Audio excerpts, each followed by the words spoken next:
Hola, muy buenas noches a toda la gente de Nuevo Norte. Estamos en otra transmisión de Razón Popular, aquí en esta plataforma, aquí en este espacio de reflexión política. En esta ocasión nos vemos para hablar con motivo del documental que se ve últimamente de la fin del PRI, del fin del PRI, y a partir de ahí debo generar una serie de reflexiones, de comentarios en torno a lo que históricamente ha representado ese partido para el sistema político mexicano, para a la historia del sistema de partidos, para la sociedad mexicana, etcétera, etcétera. Muy buenas noches, Gabriela. ¿Cómo estás? Muy buenas noches, Francisco. Un saludo a ti, a todos los que nos van a ver en Nuevo Norte, a los que nos están viendo y a los que nos van a ver. Y efectivamente hoy vamos a hablar de lo que representa y lo que representó en su momento el Partido Revolucionario Institucional. Forma parte de la historia de nuestro país. Y bien lo señalabas, hace poco salió un documental. Honestamente no lo he visto, solo el primer capítulo. Personalmente el primer capítulo no me convenció. Me parece que entrevista, no sé si dice, con la voz de los protagonistas, así dice el anuncio de este documental que menciona, pero me parece que los protagonistas, pero en un momento ya en decadencia, ¿no? En un partido que ya está totalmente, lo vamos a comentar, podrido. Nada de lo que tiene que ver con el PRI que formó parte de la historia de México durante todo el siglo XX. eh, y me parece que entrevistan lo peor del PRI, y además sin la intervención de quien pudiera analizar al partido desde un punto de vista histórico, desde un punto de vista, eh, pues de eso que señalo, ¿no? De lo que representó para nuestro país el Partido Revolucionario Institucional. Y pues eso vamos a estar hablando, a ver qué nos dice este partido para el presente y para el futuro. Sí, digamos que más que hablar del documental, pues vamos a hablar con motivo del documental, ¿no? Del documental de la crónica del fin del PRI, producido por N+, por Televisa y que pues hasta en la plataforma VIX. En general, pues el documental permitió una serie de comentarios, una que otra frase rimbombante, ¿no? Que vamos a estar hablando ahorita, y pues analizar el partido en su trayectoria histórica, ¿no? Porque finalmente es un hecho que el PRI tiene un papel fundamental en la historia nacional del último siglo, el cual es innegable y que para bien o para mal, pues ha condicionado pues el actuar, ¿no? De los diferentes actores políticos, que va desde, digamos, el propio sistema de partidos, pero también va toda la cuestión sectorial, sindical, eh, digamos, todos los gremios, ¿no? La forma de organizarse, orquestarse en torno al partido de Estado, eh, incluso pues la influencia que sigue teniendo una forma práctica de hacer política, ¿no? Que es lo que se sigue poniendo sobre la mesa, ¿no? A la hora de estar pensando la política nacional, ¿no? Entenderla, entender la lógica en que se mueve el accionar de los diferentes actores políticos. Entonces, bueno, vamos a, repito, más que hablar del documental en sí, que pues, eh, más que verlo en formato o verlo en una cuestión de valores fílmicos, vamos a sacar algunas cosas de eso para después analizarlo, ¿no?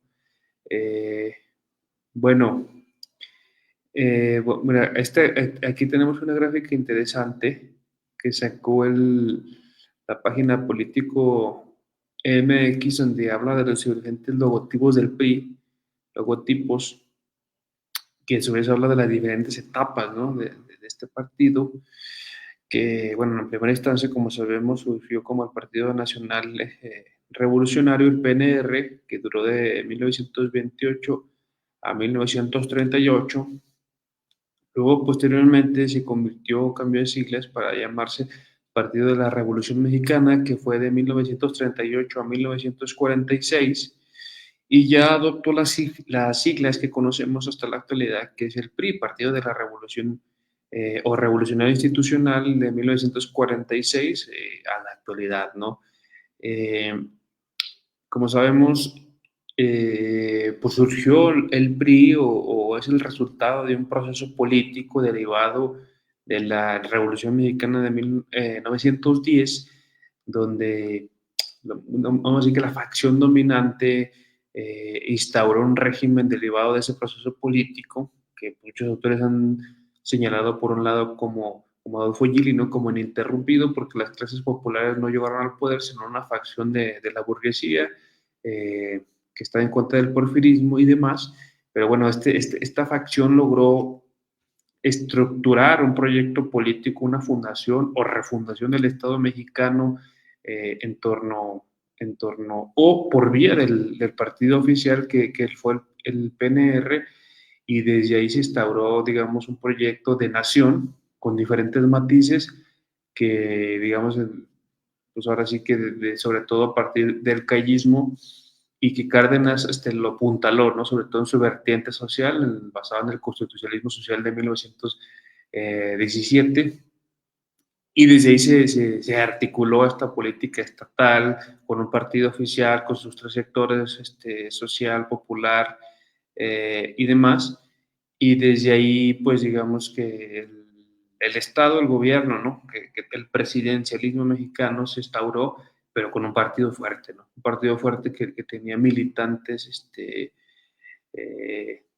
por todos lados, que estructuró la vida política y que se convirtió en digamos, el centro de correlación de fuerzas en torno a lo que se organizaba el sistema político mexicano, ¿no? Tuvo sus buenos momentos históricos, de hecho lo que argumentan los actuales priistas que ya no tiene nada que ver con los de hace un siglo, es que el PRI como tal sí tiene el mérito de haber fundado instituciones eh, que digamos que es en este contexto que estamos explicando de organización y de fundación del Estado moderno mexicano, y que pues digamos que de ahí fueron surgiendo muchos cuadros con una ideología dominante, ¿no? Muy clara, nacionalista, que eso hay que apuntarlo, ¿no? Que era un partido que llegó al punto de fusionarse con el discurso nacionalista mexicano al grado de adoptar la bandera mexicana, de decir que son el partido de la revolución, de decir que valoran, respetaban y luchaban por la soberanía nacional en sus diferentes facetas, etcétera. Y pues eso digamos que llegó a un grado de fusión institucional de discurso nacional mexicano en ese momento, ¿no? Porque pues es otro tema, ¿no? Sabemos que el nacionalismo pues no nomás se circunscribe a la cuestión oficialista, pero digamos que ellos lograron que eso la gente o la población lo identificara de esa manera. Y bueno, yo para pasarte la palabra nada más decir que así se mantuvo, ¿no? Del lado de este proyecto nacionalista que fue por todas las décadas de 30, 40, 50, 60, 70 y en los 80 todavía con el mismo logo, pero con un viraje ya del PRI, ¿no? A partir del 82 hacia el proyecto neoliberal, y también una mutación propia del PRI como un partido político, ¿no? Que fue derivando en una decadencia político ideológica, más que electoral, político-ideológica, que digamos que en el año 2012, sobre todo con el Pacto por México, terminó pues, ¿no? En el ataúd todo el discurso que tuvo el PRI, al menos simbólicamente, como nacionalista, soberanista, entre comillas, ya, digamos, pero ahí está, y ahí ya no. Digamos que la bandera ideológica del partido oficial, que eran las cuestiones nacionales, ¿no? Como la soberanía energética, la soberanía en términos sociales y nacionales, pues cuando se hace una reforma petrolera, se hace una reforma energética, se dilapida todo el patrimonio nacional. Desde ese momento ya podemos hablar de que se vacía de contenido el PRI y ya, pues es el partido tecnócrata que plenamente gobernó durante el sexenio de Peña Nieto y que esa bandera ideológica, como sabemos. Por otro lado, ya le venían enarbolando desde el 88, pero sobre todo el expresidente López Obrador la retomó. 2018 pierde el PRI, sale del poder y por lo que sabemos ya es una decadencia abrupta, ¿no? De un partido que ya se volvió meramente pragmático, un cascarón, con un discurso neoliberal y que pues está en vías ahora sí de, de desaparecer oficialmente. Y nomás lo diría así, ya para que Televisa haga una serie de esas, porque ya como está el PRI. Bueno, así lo dejo, un panorama muy amplio, pero para empezar la discusión, Gabriela. Pues sí, fíjate que, bueno, a los que somos una generación, pues ya una más reciente, o sea, el PRI lo vemos como lo peor que ha dejado este país, ¿no? O sea, es como un símbolo de la corrupción. Pero creo que yo sí quise destacar que no siempre fue así, ¿no? O sea, para mí el PRI sí nace como un partido con una profunda legitimidad. Tú señalabas una legitimidad que sí se la da desde el punto de vista del proceso revolucionario.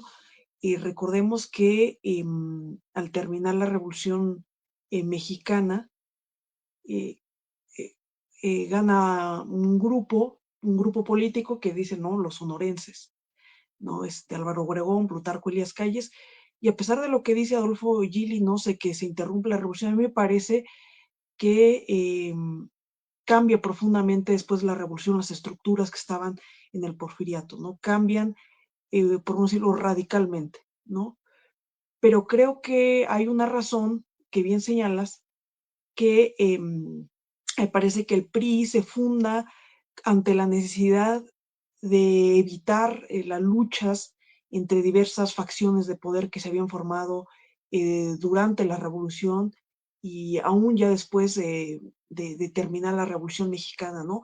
Y ese miedo de un poco de regresar a las armas porque hay tantos grupos y tantas facciones en el país que un poco me parece que se funda por eso, ¿no? Por eso es el Partido Nacional Revolucionario, pero después de la revolución institucionalizada, ¿no? O sea, o institucional, ¿no? Porque es el intento de llevar la revolución a las instituciones, ¿no? Pero tiene razón que sucede una cosa muy importante, ¿no? Que los primeros gobiernos emanados de la revolución y por tanto de lo que en su momento era el PRM, el Partido de la Revolución Mexicana, o perdón, el Partido Nacional Revolucionario primeramente, a mí me parece que sí tienen una gran deuda, ¿no? Que es algo que se había escrito en la Constitución del 17 y que había planteado la revolución y que tiene que ver con la justicia social, ¿no? La revolución se hizo fundamentalmente porque había una desproporcionada reparto en cuanto se refiere a las tierras en un país que era mayoritariamente rural, mayoritariamente campesino, y creo que por eso es destacable una figura enorme para la historia de México como es el general Lázaro Cárdenas, ¿no? Porque finalmente es el que concreta, en parte gracias a su voluntad personal y su visión política, el que concreta el reparto de la tierra, ¿no? Una de las grandes reivindicaciones de la Revolución Mexicana, ¿no? Y hace un reparto precisamente empezando por el norte del país, donde había un gran acaparamiento de tierras, ¿no?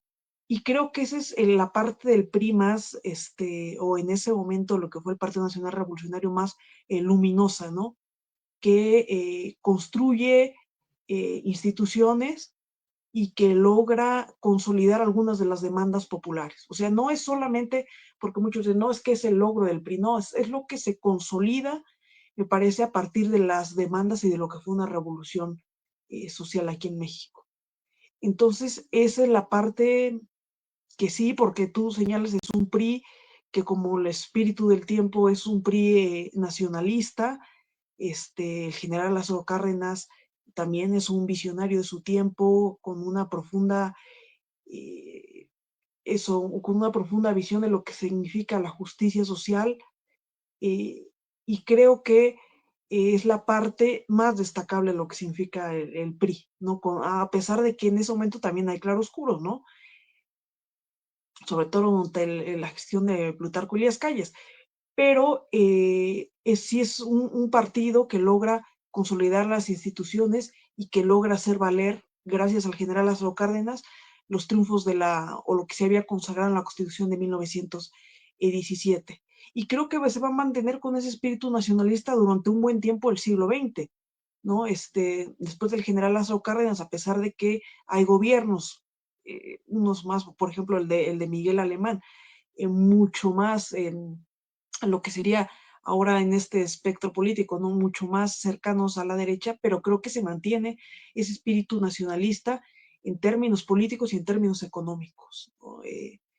Se mantiene ese discurso, porque era un poco también el discurso de ese tiempo, ¿no? No solamente en México, sino a nivel internacional.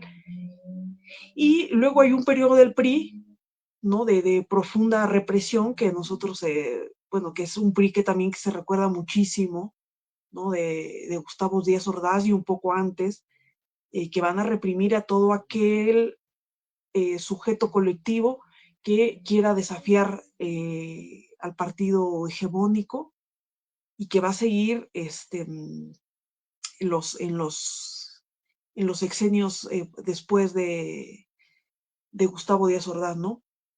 Pero que hasta cierto punto, como bien señalabas, conserva una línea nacionalista en términos económicos, de priorizar, bueno, lo que significó la sustitución de importación, o sea, que el México produjera la mayor parte de las cosas que consumía, pero me parece que hay un punto de quiebra importante y que tiene que ver también en este recorrido, o sea, histórico así rápido, que es un quiebre con Miguel de la Madrid y la llegada de un modelo neoliberal, que también tiene que ver con mucha presión internacional, porque recordemos que no solamente es México, o sea, es a nivel internacional donde empieza esta idea de que el libre mercado lo va a solucionar todo y que el Estado, sobre todo el Estado social, debe ser mínimo, ¿no? Y ahí hay un quiebre porque es un antes y un después de un PRI nacionalista que intentó a su manera construir un estado de bienestar,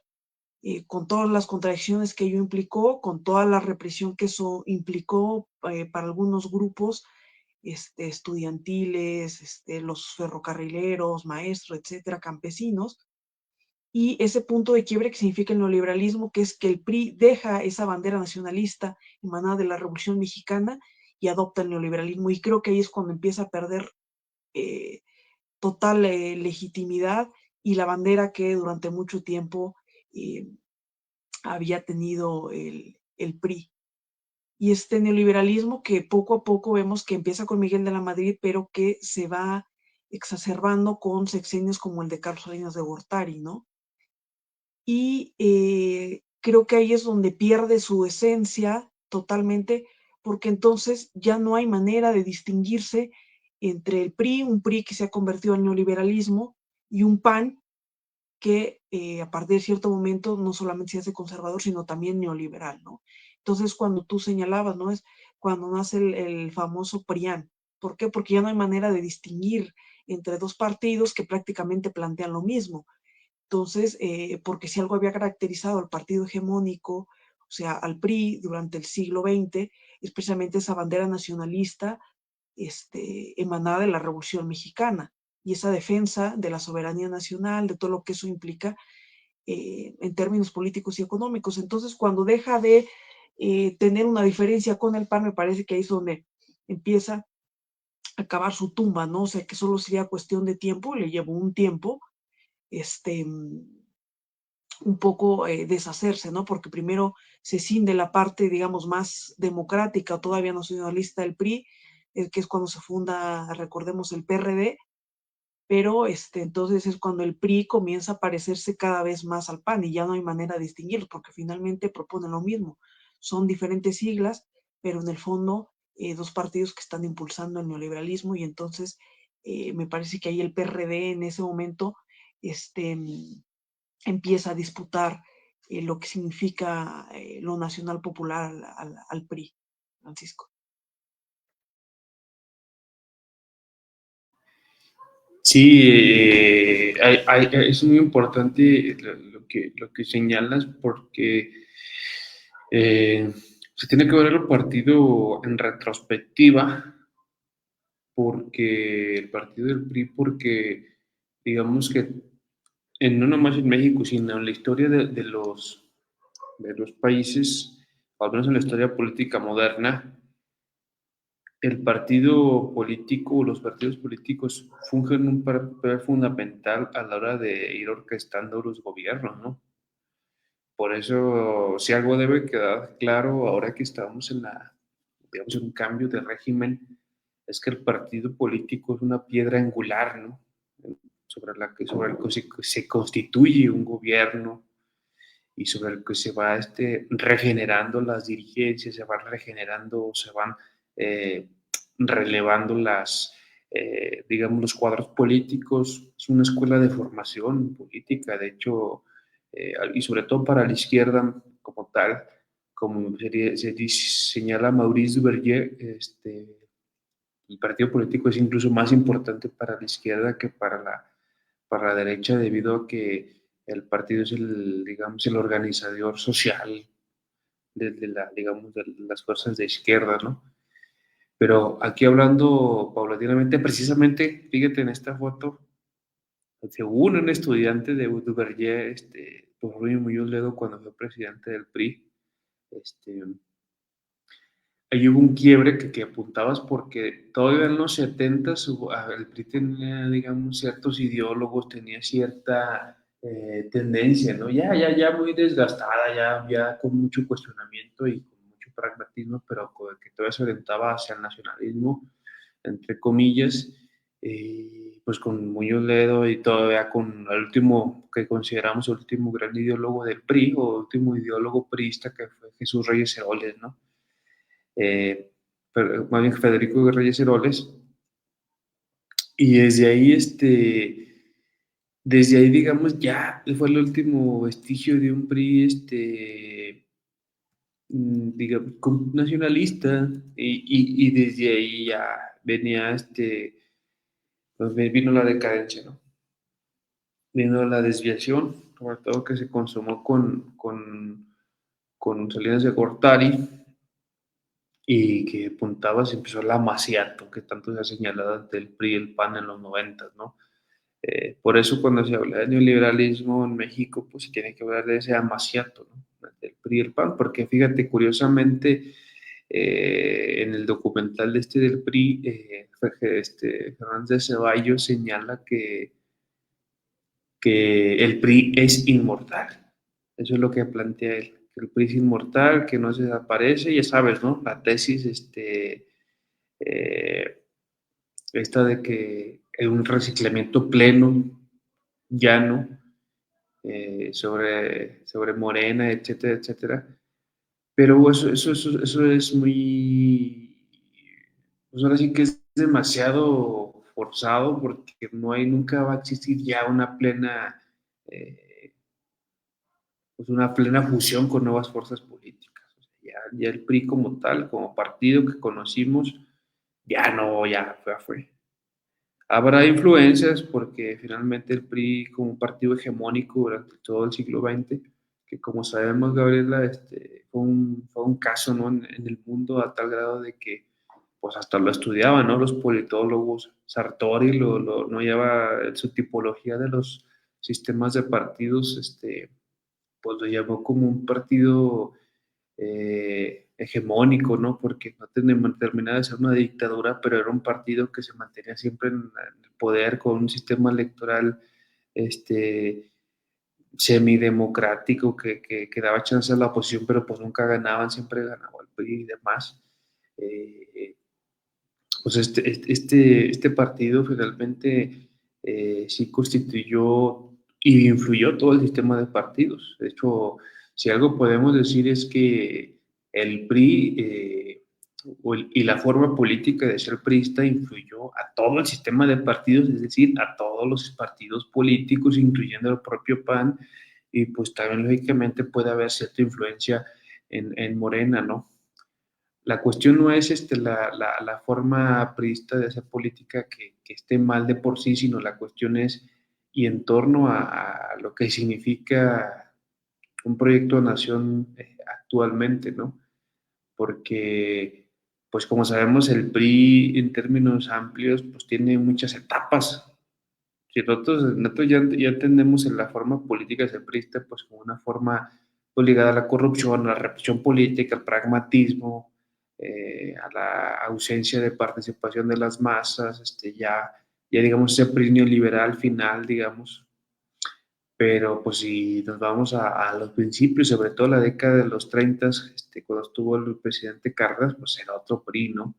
Entonces, ahora que va a empezar la historiografía del PRI, que vas a ver que van a empezar los apuntes, ¿no? De lo que fue el PRI y demás, pues se va a tener que hablar de las diferentes etapas del PRI y pues ya también entender que el actual PRI con las siglas como tal es un pleno cascarón, o sea, es un cascarón ya sin ningún contenido ideológico, eh, concretos, ni siquiera tienen, digamos, alguna relación con el prehistórico, simplemente es como cuando el PRD, ¿no? Que hace como, desde hace de años, especialmente cuando empezó el presidente López Obrador el sexenio, pues ya no era el PRD de los 90, ya nada más era el cascarón, ¿no? Es igual ahorita el PRI ya es un cascarón, ya más bien a futuro pues tienen que ver cómo se va cómo se va influyendo las nuevas fuerzas políticas por esta forma de hacer política que estableció el PRI, ¿no? Que básicamente pues, es la forma institucional que se mantiene, ¿no? O que puede pues, influir a todos los partidos políticos. Ahí la cuestión sería más bien qué hace la militancia, ¿no? Dentro de Morena para, pues para quitarse esa gran influencia que puede tener todavía esa forma de hacer, de hacer política del PRI, como digo, en todos los partidos políticos. Pero bueno, así lo dejo por el momento, Gabriela. ¿Algo que quieres comentar al respecto?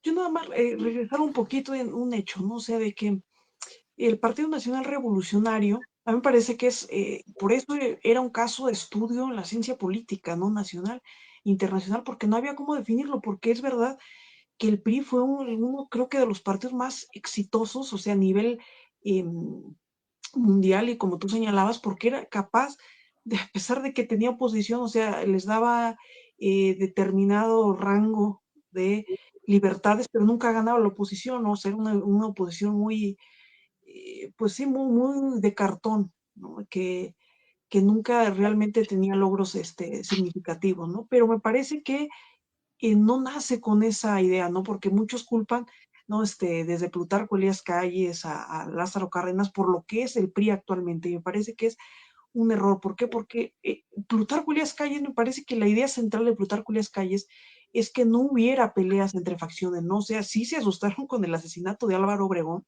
y entonces dijeron, no, esto va a ser, pues es un conflicto interno en el que no va a haber, posibilidad de una paz duradera en México. ¿Por qué? Pues porque hay muchas facciones que están disputando el poder. Y me parece que una vez que termina esa disputa y hay un poco un momento más de calma, Lázaro Cárdenas le da otro giro a lo que significa el Partido Nacional, el Partido Nacional Revolucionario, y al convertirlo en el Partido de la Revolución Mexicana, porque recordemos que el cardenismo me parece que era una buena idea en su momento el cardenismo, porque recordemos que al PRI intenta incorporar lo que siempre eran los tres sectores del PRI, ¿no? El Sí, agrario, claro. el obrero y el popular, ¿no? Ujú. Que uno estaba representado por la CNC, la CTM y la CNUP, pero creo que no lo hace Cárdenas desde mi punto de vista con el hecho de acaparar o controlar, porque eso es lo que señala, ¿no? De controlar a los tres sectores, al agrario y el obrero popular. Me parece que en el pensamiento de Cárdenas, o sea, si se lee su historia política, era darle voz a través del partido que ya se había institucionalizado a esos tres sectores, ¿no? Que hubiese un canal institucional para que esos tres sectores pudieran expresarse a través del partido. Eso después derivó en una cosa que me parece que Lázaro Cárdenas no tenía planeada, que después es que el PRI se convirtió, en lugar de darle canal a esos tres sectores, ¿no? Se supone que el popular porque no estaba organizado y el agrario y el obrero sí, lo que hace después es distorsionar todo ese mecanismo y lo que hace es cooptar en esas organizaciones y después que esas organizaciones no dieran un beneficio real sus agremiados, ¿no? Ni la CNC ni la CTM, sino que se convirtieron en organización de charras. ¿Y qué es organización de charras? Organizaciones que respondían únicamente a los intereses de los líderes y al servicio del partido, del PRI, y que ya no respondían a las bases, ¿no? Pero creo que ese no era en origen la idea que tenía el cardenismo, ¿no? Y creo que esa distorsión, o sea, hay veces que se hacen cosas y después los resultados no se prevén, ¿no? Y creo que eso fue lo que se fue distorsionando a lo largo del tiempo. Pero eso funcionó muy bien, o sea, una vez que son cooptadas estas organizaciones obreras y campesinas, pues funcionó muy bien porque ahí tenías controlado toda la posibilidad de algún revuelto o movimiento social, porque tenías ahí dentro del partido a las mayores organizaciones que agrupaban a esos sectores, pues así los tenías controlados, ¿no? Y creo que poco a poco el partido, lo que sí pasa, o sea, no creo que el PRI, o sea, decir, nace corrupto, creo que el hecho de permanecer tanto tiempo en el poder sin que se haya, sin que hubiera habido un verdadero recambio, sino el tanto tiempo, el mismo partido generó vicios porque pues ya si no estás cuestionado por nadie, si la oposición es de cartón, es una simulación, pues entonces, ¿qué es lo que se genera, no? O sea, corrupción, no tomar en cuenta ninguna minoría, que estos sectores populares finalmente no tuvieran ninguna capacidad de acción porque ya están cooptados por estas grandes organizaciones. Entonces, todas esas prácticas que ahora conocemos como priistas creo que fueron el resultado de un partido que tuvo mucho poder durante mucho tiempo y que eso sucedería con cualquier partido que estuviera mucho tiempo sin la posibilidad de una revisión al interior y al exterior, sin la posibilidad de una crítica y una autocrítica. Entonces eso que señala Fernández Ceballos, como que dice, no, es que lo peor de el prismo o esas prácticas priistas, sí, pero creo que son lógicas que si se analizan cualquier partido en el mundo que permanece mucho tiempo en el poder y que no se hace un proceso de democratización fuera y adentro, creo que son esas prácticas las que se desarrollaron. O sea, no es que en sí mismo un partido ya nazca viciado, corrupto, etcétera, ¿no? O sea, creo que me parece que es eso. Y lo que señala, ¿no? Que dice que el PRI es inmortal porque Morena ahora representaría el PRI, etcétera. Creo que es una crítica que no, creo que es una afirmación que no es válida, ¿no? Y quisiera señalar dos cosas. Primero, cuando señalaba, por ejemplo, que el presidente López Obrador perteneció al PRI. Sí, pero ¿a qué PRI? Y en un momento donde no había otra cosa más que el PRI, o sea, si querías hacer vida política era el PRI o era nada, porque no había realmente otro partido relevante a nivel nacional que pudiera hacer verdaderos cambios, ¿no? Y era un partido que cuando el presidente López Obrador se incorpora, era un PRI con esto que tú decías, un profundo sentimiento nacionalista, incluso la decisión del PRD se da de figuras, o sea, que formaban parte del PRI, pero del PRI más luminoso, más nacionalista, que defendía los intereses eh, mexicanos frente a los extranjeros, que no tenían la visión de libre mercado, que ya venía con el neoliberalismo, etcétera, ¿no?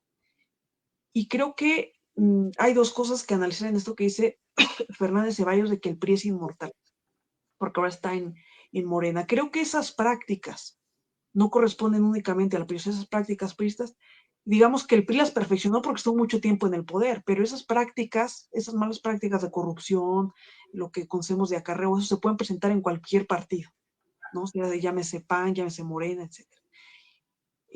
Creo que nace totalmente con otra, lo que sí es que quita la bandera, Morena quita la bandera que en su momento, pero en el PRI más luminoso tenía, ¿no? Que es la del nacionalismo. Pero creo que también hay una cosa que es verdad, que ese sí es un hecho comprobable, constatable, que eso es muy cuestionable, ¿no? Que es a que algunas figuras del prismo estén ahora, pues es importante ser Morena, pero eso me parece que es una cosa aparte, porque el movimiento, te das cuenta, no nació ni de una decisión del PRI, ni de figuras y cosas, cuadros relevantes del PRI. O sea, sí nace como Morena, con una voluntad popular, vamos a decir.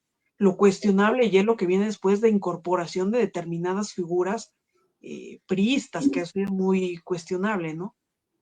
Pero me parece que ahí lo que, en el fondo, lo que quiere hacer Fernández Ceballos es decir, ya ven, o sea, no hay diferencia, o sea, el PRI y Morena son lo mismo, o sea, es el PRI ahora solamente cambió de siglas, pero me parece que la idea sumamente conservadora y reaccionaria, es decir, pues todos los políticos son iguales, para que así no tengas posibilidad de una esperanza o de una opción distinta, porque todos los políticos son igual de corruptos, nada más cambiaron de siglas, ¿no? Y creo que eso es parte de un discurso muy conservador y muy reaccionario, Francisco.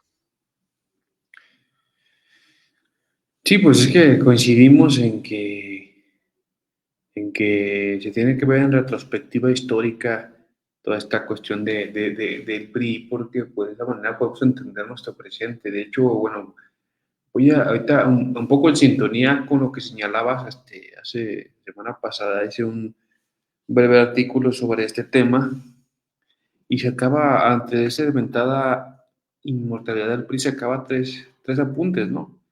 Sobre esta forma política prista de hacer, valga la redundancia, de hacer política, que creo que es central porque es la manera en que se puede entender, ¿no? Esta influencia, ¿no? Y a qué punto, en primera instancia, que puede seguir presente, ¿no? La forma prista de hacer política, pero no por alguna sustancia mística o adherencia a la naturaleza del mexicano, ¿no? Que eso es una cuestión muy supersticiosa, simplemente es una práctica concreta, una formación social determinada, como lo apuntabas ahorita, eh, que deja de lado pues cualquier cuestión ya casi metafísica de que el mexicano es priista o de que hay un tipo de priismo. No, no, es una práctica política determinada, ¿no? En un momento determinado que se instauró por una correlación de fuerzas, un momento histórico y coyunturas específicas, ¿no? Eso en primera instancia. En segunda instancia, eh, pues digamos que como es una organización estructural, política estructural, eh, el prismo en dado caso puede prevalecer, ¿no? El prismo, pero solamente como una influencia, pero ya no es el prismo en sí, sino ya es una influencia, digamos, en segunda o tercera instancia, eh, pues está ahí, pero que ya no es el PRI. Pues el PRI ya desapareció, el PRI que, bueno, digamos, el PRI hegemónico en este momento histórico ya no es lo mismo, eso es una cuestión meramente especulativa y pues ya no procede, ¿no? Y en tercera instancia, esta forma prista de hacer política, pues influye al conjunto de partidos, a todos. Pues si algo podemos ver de la decadencia del PAN es que está súper influenciado por el PRI, ¿no? Por las prácticas del PRI desde los noventas con esta viraje o el amaciato con el PRI, ¿no? Que sabemos, precisamente Fernández Ceballos fue de los encargados de darle al traste al panismo, digamos, histórico, ¿no? Que es otro tema, vamos a hablarlo posteriormente, de la fundación del PAN con Gómez Morín, con Fredín González Luna, con todos los demás que tenían una mezcla de liberalismo con democracia cristiana, pues todo ese discurso que se fue configurando durante los 40, 50, 60, 70, cabe señalar, en contra del régimen de la Revolución Mexicana, que siempre desde los 30 se fundó en contra del nacionalismo estatal mexicano, pues, pues aún así todo eso se fue al traste en la década de los 90 cuando se hizo una maciata con el PRI y se vació también de su contenido ideológico original el PAN y pues fue de tal forma ya totalmente vaciado, ¿no? De su discurso original y es una mezcla de prismo con otros discursos tecnocráticos y un cierto pues, conservadurismo, pero ya no doctrinalmente definido, sino que ya es una mezcla, ¿no? De más una cuestión de clase, como tal, de un sector de clase media conservadora, pero también no hay una definición ideológica. Eso lo vamos a hablar cuando hablemos del PAN. Pero bueno, pues esa influencia de peligro pues está en todos lados, pero la cuestión no es que se mantenga o que siga esa influencia, sino la cuestión que se hace, por ejemplo, y hablando puntualmente de Morena, que se hace desde Morena para que sacudirse esa, pues, esa influencia de PRI que, ¿no? que está presente, ¿no? En el sistema político mexicano, que de alguna manera la lógica del poder, ahora sí que lleva a esas cuestiones, pues, ¿qué se hace? ¿No? ¿Qué hace la militancia? Qué hace la dirigencia para contrarrestar esa lógica de poder, ¿no? Que influye tanto todo, que influye tanto a ciertos actores, no a todos, porque finalmente pues hay una militancia de izquierda, que hay que señalar que Morena ya también es una formación política que ya tiene una coalición, ¿no? Con otros sectores de la izquierda social, eh, y que por lo mismo no podemos señalar ya que lo mismo que el PRI, o sea, ya hay mucha gente que viene de otra militancia, ¿no? De movimientos sociales, viene de la propia voluntad popular configurada durante 30 años de resistencia al neoliberalismo, etcétera, etcétera. Entonces es una confluencia de actores y de fuerzas que pues ya no puede ser lo mismo, pero más bien pues hay una cuestión de que a largo plazo y entendiendo la lógica de la importancia del partido político para llevar a cabo un gobierno, llevar a cabo un proyecto de nación, ahí la cuestión va a ser reflexionar qué se hace, ¿no? Desde la militancia para mantener un partido fuerte, ¿no? Sólido, orgánico y que represente realmente la fuerza popular, ¿no? Porque si algo, cierto comentario ya para también cerrar, Gabriela, si algo queda claro es que digamos que la traducción que se ha hecho de la voluntad popular con el gobierno del presidente López Obrador y en la actualidad es algo que no entienden y no han entendido históricamente los digamos, los liberales, ¿no? Las posturas liberales, o sea, no entienden lo que es una voluntad popular organizada y traducida, ¿no? La voluntad popular finalmente cuando se orquesta no, pues desborda, ¿no? Históricamente ha desbordado los cauces de la democracia liberal y pues eso es lo que no se entiende, ¿no? Oye, que la reforma judicial, es que la reforma judicial ya no es de que cuestión técnica, no nomás es cuestión técnica, es una cuestión de mayorías populares con una opinión política determinada y que votan porque esto se haga. Si tú te están diciendo que están en contra del Poder Judicial por esto y esto y esto, y votan por una presidenta que lleva a cabo ese programa de gobierno que anunció en campaña, que llevan a cabo la reforma al Poder Judicial y llevan a cabo las elecciones judiciales. Y a pesar de lo que se diga, aún así se mantiene en alto su popularidad, significa que la gente está apoyando esa medida. No hay mucho, no hay mucho que darle vueltas. Entonces, pues ese es el debate. Habría que también hacer un análisis sobre lo que significa el liberalismo, ¿no? En la actualidad, porque recién vi este mes sacó Letras Libres, un tema de reflexión del liberalismo. Entonces, es un tema que pues tocaremos. Pero bueno, Gabriela, ya, no sé, bueno, no sé si quieres comentar algo ya para leer los comentarios de aquí de chat y ya ir cerrando. Nada más dos cosas, ¿no? Porque eso es algo que no se señala. También cuando es la consolidación ya del PRIAN, que a muchos analistas les gusta porque es el pacto por México que señalabas, ¿no? O sea, el hecho de un pacto entre cúpulas, entre las élites. ¿Y por qué es un pacto de cúpulas o entre élites? Porque es algo que nunca estuvo en el programa de gobierno, nunca nos avisaron que iba a haber ese inventado pacto, a diferencia de lo que señalabas ahorita. La diferencia con los dos gobiernos que estamos viendo el pasado del presidente López Obrador y de Claudia Sheinbaum es que no han hecho nada que no hayan dicho en campaña, ¿no? O sea, nosotros sabíamos claramente lo que se iba a hacer. En el caso de la presidenta, ya lo había manifestado el presidente López Obrador cuál era el plan C, cuál era la reforma judicial. O sea, no hay nada nuevo. Los únicos sorprendidos en la oposición y la derecha, ¿no? Que se dicen sorprendidos, pero nosotros con conciencia sabíamos y por eso dimos esa mayoría, no dimos esa mayoría. que les cuesta reconocer. Y en el Pacto por México, que tanto les gusta, ahí lo que no reconocen es que nadie votó por ese mentado pacto, nadie sabía que se iba a firmar hasta que ya un día se reunieron los tres partidos principales, en ese momento ya lo que quedaba del PRD, y se pueden afirmar algo que ningún mexicano fuimos informados ni se había votado por eso, ¿no? Entonces ahí están las diferencias de las formas de gobernar y lo que tanto le gusta a la oposición y a los comentócratas, ¿no? Y otra cosa, ahorita que vamos a pasar a leer los comentarios, ¿no? Hay una cosa que señala Naum que dice, bueno, el partido no es tan importante, es más importante el movimiento. Yo digo una cosa, son importantes ambos, pero para cosas distintas. Digamos que el movimiento, nosotros que hemos estado mucho tiempo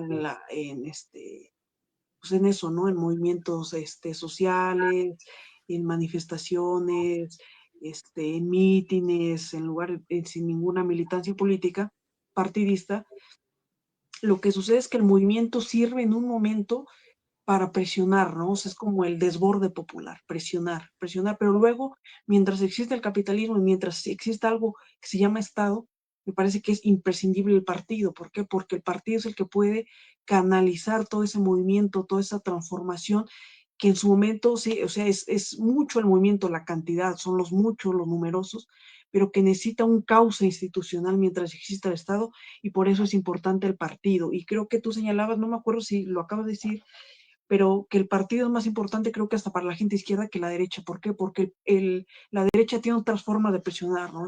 Lo dice Duverger, lo dice Duverger. Están Los partidos, en su clásico, los partidos políticos dice eso. Sí, lo señalabas a un inicio, ¿no? O sea, ¿por qué es más importante? Porque la derecha tiene otras formas de presionar. Tiene los consejos empresariales, tiene medios de comunicación, y la izquierda no lo tenemos, no Tiene tenemos, capital, que tiene el esos son dinero. con las burguesías, poderes fácticos, y la izquierda. Efectivamente. Y entonces la izquierda además cuenta con dos armas, el movimiento popular, pero otra cosa, que cuando el movimiento no es suficiente o que quieres canalizar toda esa voluntad popular, tienes el partido, ¿no? Y creo que eso nos tiene que hacer reflexionar sobre lo que significa Morena y lo que significaría la debacle o la distorsión de lo que significa el partido Morena, porque, como dicen, aún todavía estamos a tiempo de corregir lo que se ha enchucado, lo que se ha torcido. ¿Por qué? Porque a mí me parece que un partido, lo fundamental de un partido, si quiere no solamente gestionar, vamos a decir, gestionar el gobierno, gestionar recursos, sino quiere hacer un verdadero cambio, lo que necesita es organizar. O sea, el partido lo que necesita es organizar más allá del mismo, que es algo contradictorio, ¿no? Pero organizar más allá del mismo a las masas, organizar al pueblo, para que en un momento dado, en un momento de dificultad, la gente esté organizada, ¿no? Porque de nada sirve tener un partido si no hay dentro organización popular, si no hay también fortalecimiento de la formación política, la gente, que cada vez haya más y mayor formación política y mayor cultura política, que la gente sepa distinguir qué es la izquierda, qué es la derecha, ¿no? Un poco lo que hasta lo que sucedió con la elección judicial, qué hacen los ministros, qué hace este poder, qué hacen los diputados, qué hacen los senadores, toda esa forma, toda esa formación política y esa pedagogía política la debe de hacer un partido. ¿Por qué? Porque recibe recursos, está organizado territorialmente y tiene muchas sedes, etcétera, etcétera, ¿no? Entonces, por eso me parece que son importantes las dos vías. Si te das cuenta, cuando el presidente López Obrador sale del PRD, que lo primero que busca formar, o sea, y esa es un parte de su recorrido, formar un partido, o sea, que el movimiento que él encabeza, que son mucha gente, forma un partido. ¿Por qué? Porque sabe que así puede hacer cosas que el movimiento social no puede hacer, que es muy importante el movimiento social, si no, no hay el otro, ¿no? Pero que el movimiento, que el partido hace cosas como postularte, eso, lo que hizo el presidente, postularte a una elección a través de un partido, ¿no? Y que entonces ganas el poder del Estado, etcétera, etcétera, ¿no? Entonces, me parece que hay que tener, la izquierda debe tener un pie en el movimiento social y un pie en el partido, ¿no? Porque cuando no funciona uno, funciona lo otro, y los dos son fundamentales. Y pues comentar eso. Que es otro tema, porque esa tesis de partido movimiento no es concreta, o sea, no es muy ambigua, No, porque porque el problema del ¿sabes bien? Que tienen diferentes radios de acción. O el sea, problema del, o sea, esto es, el problema es cómo gestionar esto, porque dice, bueno, la izquierda debe tener un pie en el partido y otro en el movimiento. El problema es cómo conciliar unas cosas que tienen diferente lógica, que funcionan bajo diferentes mecanismos. ¿Por qué? Porque va a llegar una contradicción, ¿no? Que ya está llegando en este momento. O sea, tú eres movimiento social, pero cuando te comienza el partido llega un momento en que tienes contradicciones con el propio movimiento social. Entonces, esa es una tensión que no es fácil de resolver y que, bueno, la ciencia política no ha resuelto. No sé si tenga esta solución, pero digamos que hay que caminar entre esa tensión, ¿no? Entre el movimiento y el partido, sabiendo que tienen diferentes lógicas que son importantes y que puede llegar un momento en que caigan en contradicción, ¿no? La lógica del movimiento y la lógica del partido. Pero si quieres vamos a los comentarios y ya después seguimos analizando. sí, ya para cerrar, no, pues es que eso es importante porque son lógicas que, o sea, llega un momento en que no pueden avanzar más de la mano, sino que tienen que tomar su propio camino y fortalecerse. ¿En qué sentido? El movimiento social no lo puedes, o difícilmente se puede instrumentalizar a partir de un partido, porque el movimiento social ya gira en torno a otros espacios de democracia participativa, democracia en los barrios, en las colonias, de la gente se empieza a empoderar, empieza a tener proyectos colectivos de economía solidaria, etcétera, etcétera, y hasta allá tiene el movimiento social. Y el partido político tiende hacia la organización, ahora sí que, pues sobre todo para la izquierda, de cuadros políticos, el propio Lenin decía de revolucionarios profesionales que se dediquen a organizar, orquestar un gobierno, un poco, sobre todo orquestar una nueva dirigencia, etcétera, etcétera. Entonces hay momentos en donde el fortalecimiento de los diferentes partidos y movimientos ya no pueden ir de la mano tan concretamente como se cree, ¿no? Eso es un tema muy importante porque, pues como dices, pues eso no en todo el mundo se presenta, pero pues hay que ver otras experiencias, ¿no? De partidos muy grandes, ¿no? Porque hacia allá va Moreno, ¿no? Por ejemplo, más allá de todo, pues, por ejemplo, en qué manera se organiza el Partido Comunista Chino, ¿no? Para tener tanta gente a través de ese partido, digamos, militando. Ahora, con sus diferencias, el Partido Comunista Chino, porque más allá de eso no es un sistema liberal que digamos que hay una competición entre diferentes partidos y que todos se presentan a las elecciones. Y esa es la complicación que tenemos de esta parte de Occidente. O sea, que es un Sí, partido que tienes que presentarte elecciones periódicas con otros partidos políticos y con otras ideologías totalmente sí, que distintas. estás en una democracia y es un tema, ¿eh? Liberal. Es un tema, de hecho, de hecho este tema lo analizamos también después, ahora con esta serie de partidos, vamos a hablar del PAN y luego ya de Morena. Pero, Este, pero que hay que ver que cuando le es falta una importante parte, porque, pues, cómo esto de que vamos a afiliar 10 millones como metas, pues puede ser importante, pero también conlleva una cuestión de analizar qué impacto va a tener el sistema de partidos, qué impacto va a tener o qué relación tiene con la democracia liberal, ¿no? Porque la democracia liberal sabes que tiene sus limitaciones, ¿no? Ya sabes que los contrapesos llega hasta cierto punto, tienes que dar paso a la oposición. Entonces se están haciendo movimientos que se tienen que estar analizando, ¿no? Porque siempre van a estar, sobre todo, generando incomprensión por parte de las fuerzas opositoras, ¿no? Entonces, bueno, dime algo para lo que ibas a decir, pues, nada para... más pasar ahorita los comentarios, pero decir cómo siempre que falla una cosa, falla la otra. O sea, tú dices, son lógicas distintas, pero creo que sí se requiere, ¿no? O sea, el hecho de que cualquier partido que tenga, que de izquierda, quiera incorporar a las clases subalternas, etcétera, necesita la base social y un movimiento amplio, porque si no, se vacía de contenido. A mí me parece se vacía de contenido y ahí es porque el partido por sí solo no funciona, ¿no? Porque después la gente deja de creer en él y no sucede, pues ya la gente deja de votar por los partidos, se desilusiona, etcétera, ¿no? pero también el movimiento social sin una estructura que le dé cauce también. O sea, vemos el ejemplo de Argentina, hay lo que parece ser mucha organización en unas partes barrial, autogestiva, etcétera, pero luego si no tienes esos, si eso no se traduce en votos para la conquista del Estado, pues lo que te llega es un presidente con ley, ¿no? Entonces, por eso digo que hay que tener, la izquierda debe de tener un pie en cada uno, a pesar de que sean contradictorios y a pesar de que a veces lleguen a conflictos, porque uno sin el otro, creo que es muy difícil para la izquierda, ¿no? Porque son de los únicos medios de los que se vale. Y ahora sí, si quieres, vamos a los comentarios. Pues digo, bueno, vamos a leer los comentarios y solamente decir que por eso se tiene que analizar esa tesis del partido movimiento, porque es un tema que discursivamente se oye bonito, pero hay que ver qué operacionalidad tiene, ¿no? O sea, eso es importante. Bueno, nos mandan saludos de Torreón, Coahuila. Nos manda también desde Cuatza, Nahum, y es el que estuvo comentando, ¿no? Dice que la revolución fue algo complejo, un grupo diverso de pensamientos y con eso fue creado el PRI. El PRI, su neoliberalismo, es lo que ahora quiere hacer María Corina, lo que hoy dijo quiere privatizar todo en Venezuela, según ella. Y dice Nahum que él cree que ahora el movimiento es más importante que el partido, porque el partido puede perder el rumbo, pero el movimiento está muy claro lo que se quiere. La puebla está en el PRD.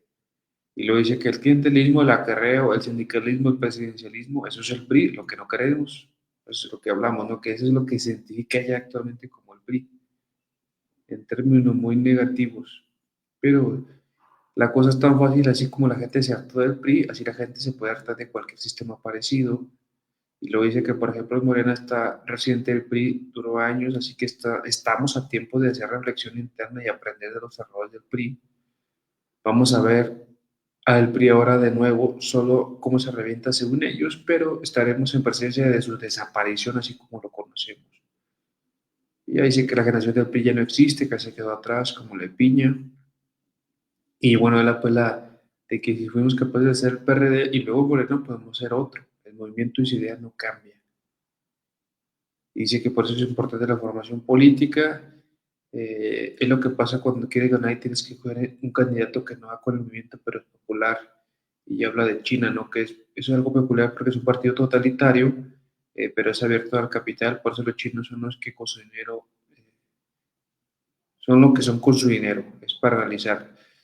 Eh, este, Sí, bueno, en general yo puedo comentar de lo que señala que sí, o sea, es un hecho que es muy importante el movimiento social para la cuarta transformación. Diría que en estos momentos históricos pues es lo que mantiene, ¿no? De pie la cuarta transformación, porque es digamos que es la fuerza motriz político-ideológica, ¿no? Que la gente sigue creyendo, ¿no? Y mientras siga también participando y votando, pues eh, puede haber todavía, digamos, un alargue, ¿no? De este proceso de cambio de régimen, pero pues es que es la cuestión, el movimiento social tiene una lógica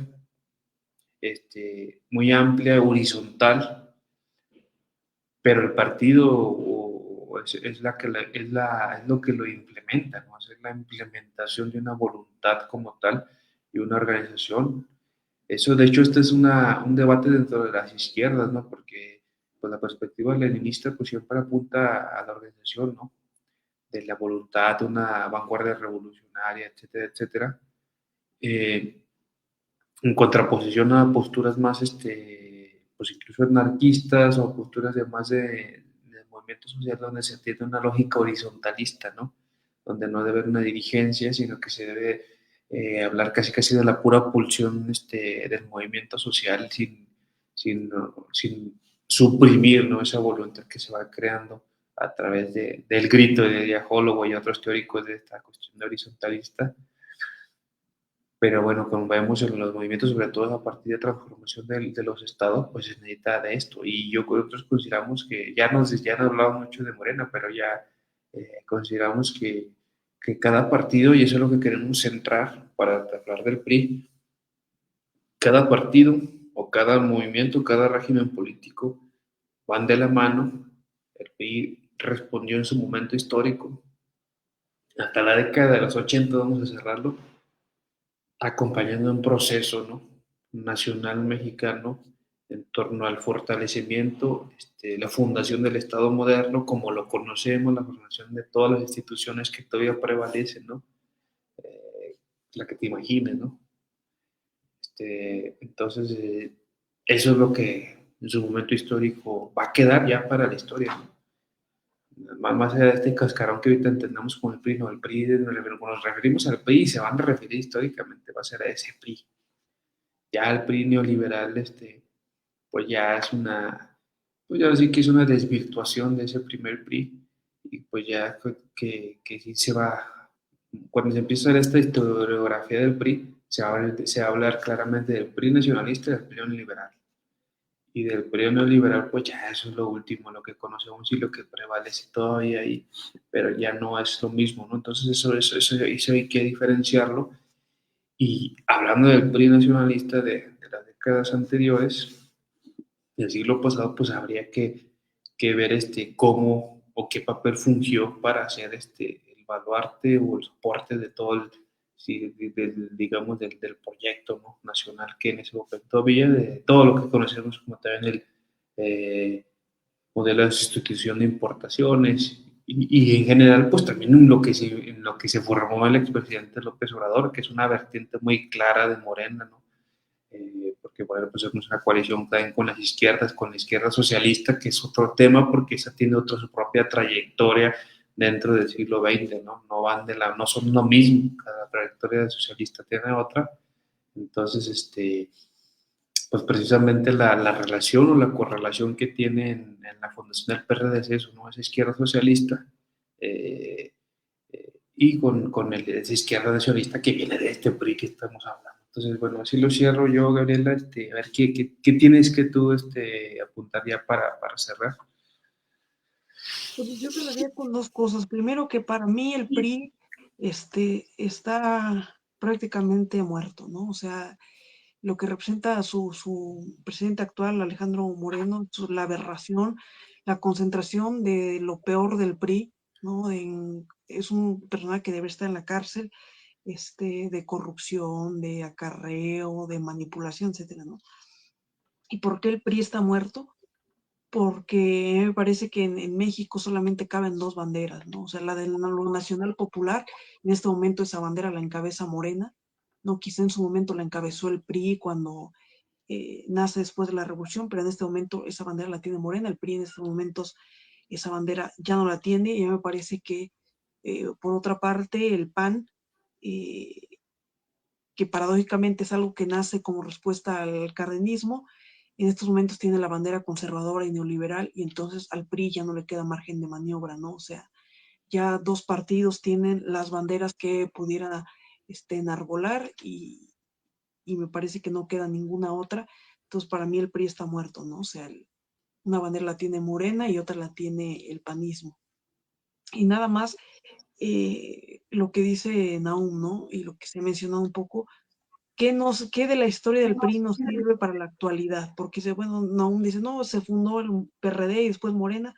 Sí, pero se dice fácil, ¿no? Pero en el transcurso fue mucho esfuerzo y voluntad para crear esos partidos. Entonces, no fue tan fácil. O sea, la izquierda se sabe que pues no se da por vencida y siempre parte de eso es la esperanza y demás, pero no se trata de crear algo para decir, pues ya echó a perder y lo que sigue, ¿no? O sea, lo que se trata es de precisamente que no se descomponga un partido político.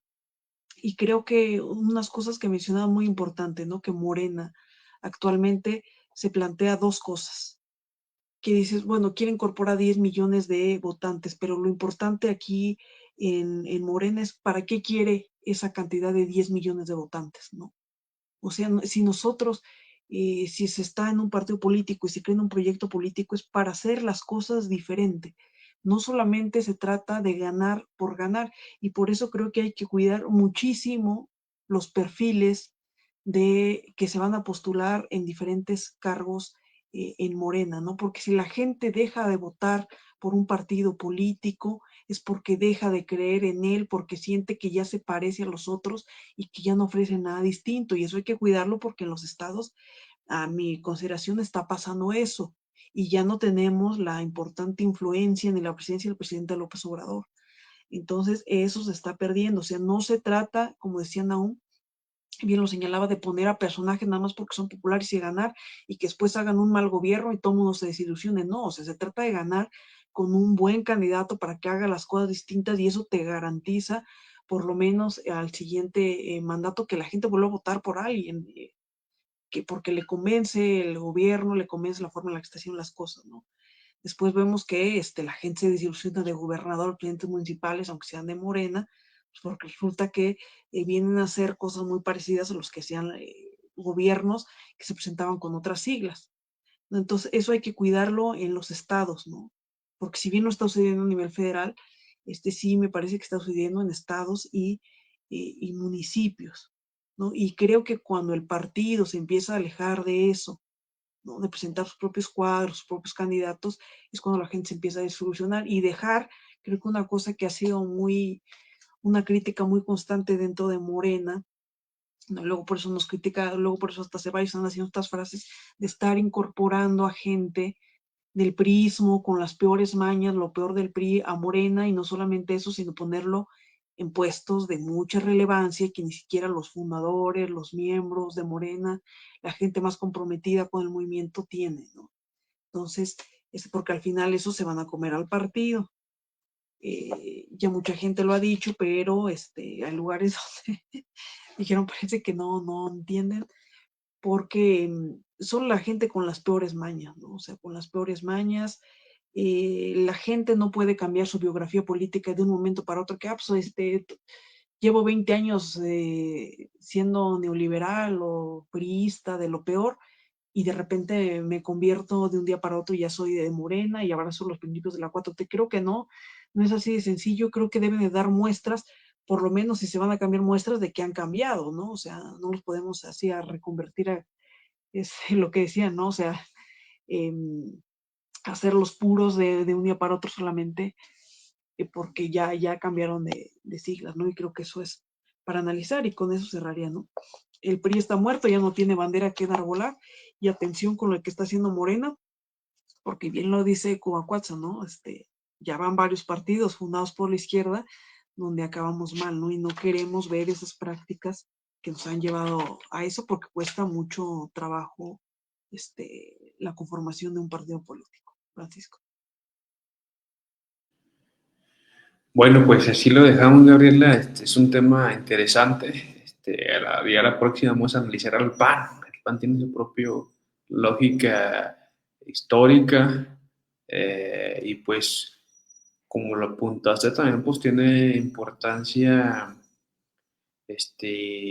actual, ¿no? Porque sí va a ser es el partido, ¿no? De la derecha que va a permanecer, tiene un sector arraigado de clase y a partir de ahí, pues va a tratar de reconstituirse, ¿no?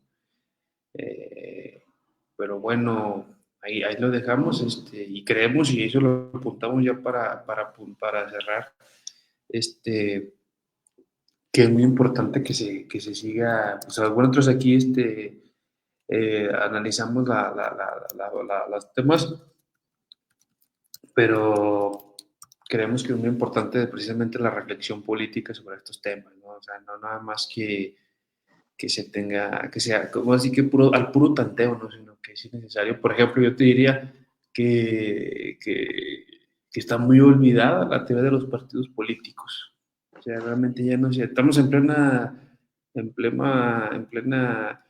formación de un partido político, o digamos, en la constitución, solidificación de un partido político de izquierda y a veces ya ni recordamos los temas de estudio de los partidos políticos.